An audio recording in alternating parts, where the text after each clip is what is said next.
जो होगा अच्छा ही होगा, कर्म किए जा, फल की चिंता मत कर, कर्मों का फल जरूर मिलता है। नमस्कार मित्रों, हम बचपन से ये बातें सुनते आए हैं, लेकिन कभी आपने सोचा है कर्म असल में होता क्या है? क्या सिर्फ अच्छे बुरे काम ही कर्म है? क्या जो कुछ भी हम करते हैं वो सब कर्म कहलाता है? सनातन धर्म में कर्म का अर्थ, कर्म शब्द संस्कृत धातु क्री से बना है, जिसका अर्थ है करना। इसका सीधा अर्थ है जो भी कार्य हम करते हैं वह कर्म कहलाता है। सनातन धर्म के अनुसार कर्म केवल शारीरिक क्रिया नहीं है, बल्कि मन, वचन और शरीर से किया गया हर कार्य कर्म में आता है। 3 प्रकार के कर्म सनातन दृष्टिकोण से, पहला संचित कर्म, दूसरा प्रारब्ध कर्म, तीसरा क्रियामान कर्म।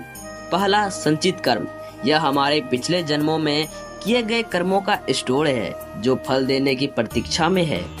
दूसरा प्रारब्ध कर्म, ये वो कर्म है जो अब फल दे रहे हैं। हमारा जन्म, परिस्थितियां, कष्ट, सुख सब इसी का परिणाम है। तीसरा क्रियामान कर्म, जो कर्म हम अभी कर रहे हैं यहीं से भविष्य का निर्माण होता है। कर्म और भाग्य क्या सब पहले से तय है? बहुत से लोग सोचते हैं जो लिखा है वही होगा, लेकिन सनातन धर्म यह नहीं कहता।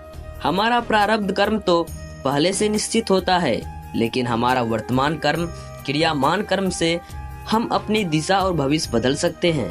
भागवत गीता में कर्म का दर्शन, भगवान श्री कृष्ण ने अर्जुन को गीता में बताया, कर्माण्यवाधिकारस्ते मां फलेषु कदाचन, अर्थात तुझे केवल कर्म करने का अधिकार है, फल की चिंता मत कर। यह सिद्धांत बताता है कि हम सिर्फ अपने कार्यों पर नियंत्रण रख सकते हैं, फल पर नहीं। कर्म और पुनर्जन्म का संबंध, सनातन धर्म के अनुसार आत्मा अमर है, वह शरीर बदलती है।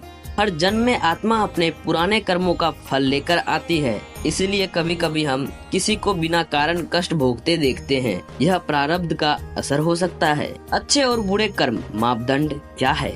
सनातन धर्म में कर्म को 3 श्रेणियों में रखा गया है। सत्कर्म, धार्मिक परोपकारी नैतिक कार्य। दुष्कर्म, हानिकारक अधार्मिक कार्य। अकर्म, जैसे ध्यान, उपासना, जो कर्म ना होते हुए भी फल देते हैं। कर्म और स्वधर्म का संबंध, हर व्यक्ति का अपना धर्म कर्तव्य होता है, जो उसके स्थान, उम्र, स्थिति और समाज से निर्धारित होता है। एक राजा का धर्म अलग होता है, एक शिक्षक का अलग। सही कर्म वही है जो अपने स्वधर्म के अनुसार किया जाए। कर्म का फल कब मिलता है? कभी तुरंत, कभी वर्षों बाद, तो कभी अगले जन्म में। कर्म का फल मिलना तय है, चाहे वह दिखे या ना दिखे। ब्रह्मांड की व्यवस्था बहुत सूक्ष्म है, लेकिन पूरी तरह न्यायकारी। कर्म योग, कर्म करते हुए मुक्ति कैसे पाए? भागवत गीता के अनुसार कर्म से भागना नहीं चाहिए, बल्कि कर्म को निष्काम भाव से करें, बिना फल की अपेक्षा। इसे ही कहते हैं कर्म योग। कार्य करना पर खुद को उससे ना जोड़ना। कर्म का महत्व आज के जीवन में, आज की दुनिया में जब लोग भाग्य या चमत्कार की प्रतीक्षा करते हैं, सनातन धर्म हमें सिखाता है कि कर्म ही चमत्कार है। जितना कर्म करे उतना ही जीवन को संवार सकते हैं। निष्कर्ष, कर्म की समक्ष ही मोक्ष की कुंजी है। कर्म को समझना, उसे जीवन में उतारना और उसे फल को स्वीकारना, यही सच्चा अध्यात्म है। जो अपने कर्म को जानता है वही अपने जीवन को बदल सकता है।